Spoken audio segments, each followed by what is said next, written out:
Hello दोस्तों, मैं सुंदरम कुमार आपका SKF डेवलपर में स्वागत करता हूं। आज के इस वीडियो में मैं ये बताने जा रहा हूं कि हमारे एप्लीकेशन में वीडियो और कोर्स कैसे डालें। तो चलिए इस वीडियो को शुरू करते हैं। स्क्रीन पर देख रहे हैं कि वीडियो कैसा दिखता है। इसमें आपको एक स्लाइडर मिलता है जो कि एडमिन ऐप से कंट्रोल होता है।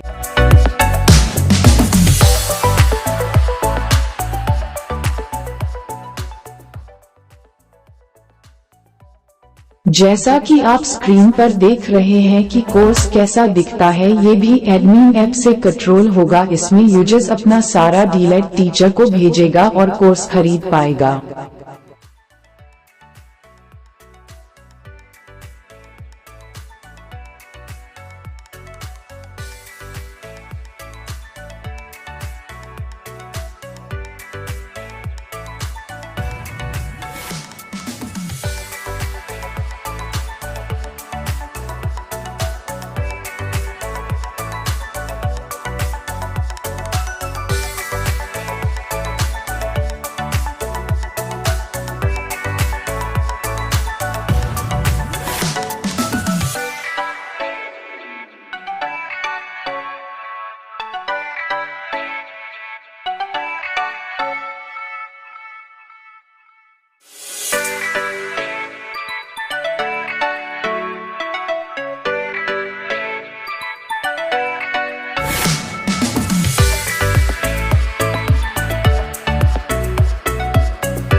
एक बार की बात है, राजस्थान में अलवर जिले के राजगढ़ तहसील में एक